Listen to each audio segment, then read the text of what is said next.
उनको करोड़ों अरबों रुपए दे करके 3 तलाक का मुद्दा उठवाया गया, कई महीने डिबेट चली। आप एक बार बताओ उससे लाभ क्या हुआ? क्या लाभ हुआ? कोई लाभ नहीं हुआ। अरे गौ माता की बात चलानी थी। यहाँ राम और कृष्ण का देश है, राम और कृष्ण की जीवनियां टेलीविजन पे चलनी चाहिए थी, आदर्श राम और कृष्ण के चलने चाहिए थे। यहाँ स्कूलों में पढ़ाई कैसी होती है वो पूरे देश की दिखानी चाहिए थी। अब ऐसी ऐसी बातें टेलीविजन पे चलती जिससे शिक्षाओं का प्रचार होता, परंतु ऐसा कुछ हुआ नहीं है। जय गुरुदेव जी की। दूर दराज से आए सभी गौ सेवक, पूज्य गुरुदेव जी और सभी गौ, सबसे पहले मैं सबका संत की पावन धारा पर पहुंचने पर दिल की गहराइयों से हार्दिक अभिनंदन करता हूं और स्वागत करता हूं। ऐसे महान संतों का आशीर्वाद हमारे सर पर रहेगा तो हम कोई भी कार्य हो उसको करने में कोई भी हम संकोच नहीं करेंगे। और जितने भी गौ सेवक यहाँ आए हैं उनके माता पिता धन्य हैं जिनके बच्चे इतने अच्छे मिशन के साथ जुड़े हुए हैं, और वो भी बच्चे बड़े सौभाग्यशाली हैं जिनको महान संत पूज्य गुरुदेव जी जो भगवान कृष्ण का इस कलयुग में दूसरा रूप है और उनके साथ जुड़ी हुई उनकी टीम, नौजवान साथी सभी यहाँ पहुंचे।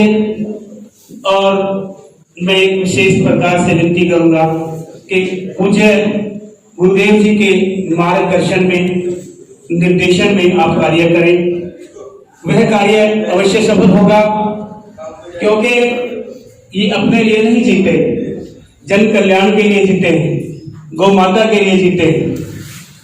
सभी गौ भक्तों का यहाँ पहुंचने पर पुनः अभिनंदन, अभिवादन। उसमें पूज्य गुरुदेव का जो भी आदेश होगा वह सभी को मान्य होगा।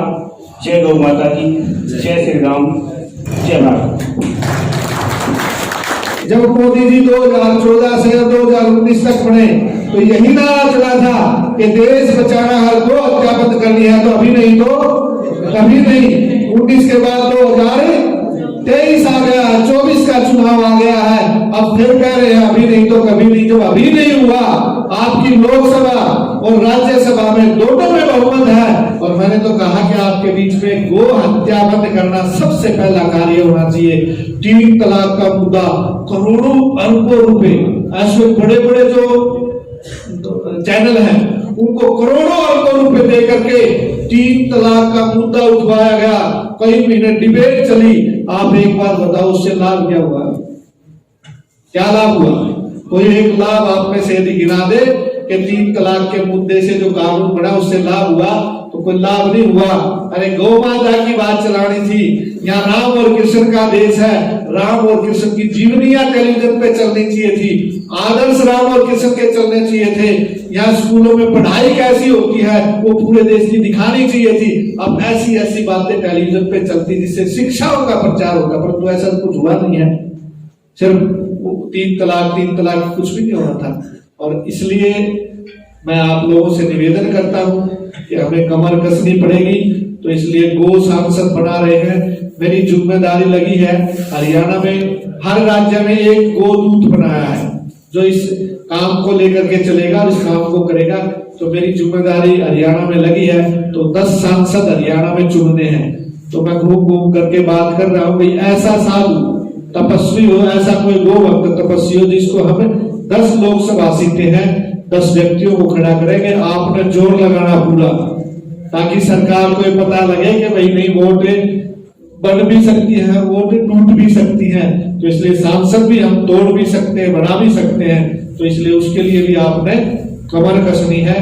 तो इसी श्रृंखला में मैं आपका धन्यवाद भी करता हूं। और आज जो बैठक का निर्णय है वो जल्दी 1 घंटे में बैठक हम समाप्त करेंगे। गाय के जो पंचगव्य है उनमें मनुष्य की जितनी बीमारी है सभी का इलाज गाय के अंदर है। गोमूत्र से लेके दूध तक कोई भी शरीर के अंदर ऐसी बीमारी नहीं जो गाय के पंचगव्य से ठीक ना हो। और कोई जड़ी बूटियां मिला के इलाज होते हैं। वो जो ये नेता है कि एक व्यक्ति, इतने पैसे वाले हैं ये कि एक व्यक्ति पूरे जिले की गाय अकेला खर्चा उठा ले। या नहीं उठा ले? इतने पैसे वाले हैं, गाय के ऊपर एक पैसा ये लगा दे, अलाउंस करवाएंगे, लाख रुपए वहां दे दिए, 2 लाख वहां दे दिए, वो पैसे भी पूछते नहीं है, वो लोग पीछे पीछे घूमते रहते हैं। तो भाई नेता किसी को कुछ नहीं देता, कांग्रेस ने दिया नहीं कुछ, पहले बीजेपी नहीं दिया कुछ, लेकिन आज के दिन ध्यान से सुनना एक बात, कांग्रेस के समय पे हमारा देश 7वें नंबर पर था बीफ निर्यात में, गाय का मांस के निर्यात में 7वें नंबर पर देश था। आज के दिन इस सरकार ने, बीजेपी ने बीफ निर्यात में भारतवर्ष पहले स्थान पे है पूरे वर्ल्ड के अंदर। जितना बीफ भारत देता है ना, गाय का मांस वो भारत देता है, उतना कोई भी दे नहीं देता, सबसे पहले नंबर पे है। तो आप बता दो मेरे को, ये कागे सनातनी और कागे धर्माड़े हैं, ये बता दो। तो भाई अपने अंदर इतनी ऊर्जा पैदा करो, इतना हौसला बढ़ाओ कि अपना सब कुछ कार्य खुद सोच कर खुद करने में समर्थ हो जाओ तुम। ये सच्चाई है। तन की 3 गति है, सबसे गति है भाई उसको धर्म में लगाओ, दान करो, उसका पुण्य मिलेगा। दूसरी गति है सेवन भोग लो, उसका कोई पाप न पुण्य, बल्कि पाप ही पड़ेगा, क्योंकि ज्यादा अपने ऊपर लगाएंगे तो इंसान बैठ जाता है ज्यादा पैसा देख के। तीसरी गति तो आपको पता ही है, वैश्य वैद्य और वकील, या तो पुलिस खाएंगे या कोर्टों में लगेगा पैसा, या फिर बीमार होकर डॉक्टर के पास जाएगा। तो धन की ये 3 गति है। आज तक कोई भी व्यक्ति अपने साथ एक सुई भी ले गया तो मेरे को बता दो आप। गौ माता की, भारत माता की, सभी गौ भक्तों की। आचार्य जी ने, मंजीत जी ने, दीपक जी ने, स्टीव जी ने और दीपक अपने ये सालवन वाले सभी गौ भक्त थे, सभी विचार रख दिए और सभी काम आप गौ भक्त तो हुई और गाय का काम कर रहे हो।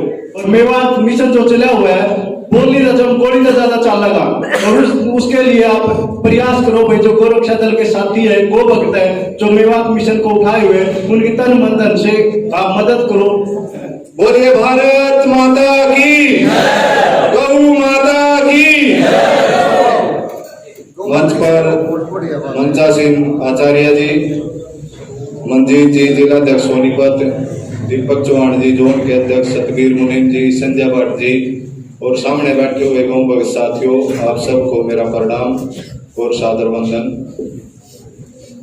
सभी ने बहुत ही अच्छी बात रखी है गौ माता के विषय पर। तो आप सबसे मेरा यही निवेदन है, जैसा आचार्य जी ने आपको संदेश दिया है गौ माता की रक्षा करने का, ये आपके लिए एक बहुत ही अच्छा विषय है और आप सबको, आप बड़े ही सौभाग्यशाली हो, आपको ऐसे संतों का मार्गदर्शन मिल रहा है। नहीं तो दुनिया के अंदर और देश के अंदर ऐसे पता नहीं कितने मठाधीश, कितने संत और कितने आचार्य मिल जाएंगे जिनके पास बड़ी बड़ी गाड़ियां हैं, बड़े बड़े मठ हैं, करोड़ों अरबों रुपए का बैंक बैलेंस है, लेकिन आपके बीच में ऐसे संत हैं ना तो कभी आपसे किसी चीज की, पैसे की, किसी चीज की डिमांड करते हैं, सिर्फ आपसे एक ही निवेदन करते हैं कि आप सभी गौ माता की सेवा के लिए खड़े हो जाइए और इस देश से गौ हत्या बंद कराइए।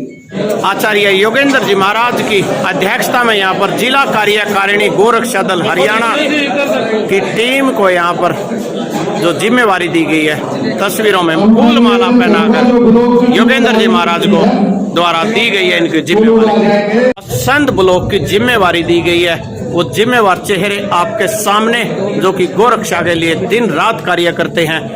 असंध के सुभाष जी हैं जो गोरक्षा दल में हरियाणा गोरक्षा दल के साथ असंध की तरफ से सबसे पुराने कार्यकर्ता का योगेंद्र जी महाराज ने यहाँ पर फूल माला पहनाकर कर दिया स्वागत। और मुनीम जी इनके साथ ही ये जोड़ी बड़ी अनूठी है जो योगेंद्र जी महाराज के सानिध्य में असंध में कार्य करती है। आज के दिन में लगभग हजारों गायें रोजाना मेवात के अंदर जाती है हरियाणा पंजाब राजस्थान से। अगर ये सरकार इतनी गौ देसी है तो इन्होंने आज तक क्यों नहीं भूल किया? भैया जा सकती कोई भी गाय पास हो गई बॉर्डर से, ये जो बदमाश ऐसा हो गया 1 मिनट पकड़ लिया पुलिस वाले, मुझे को पकड़ते हैं 2 मिनट में, प्रेशर बढ़ती है, इसलिए क्यों नहीं बंद कर पा रही है? ये इतनी खोटी राजनीति है भाई, इसको समझो और अपने अंदर इसका जोश पैदा करो। अपने जो विधायक है वो अपना सोच समझ कर है, जो निकला पक्का कभी पक्का गाय के साथ 24 घंटे है, उनका समर्थन करो।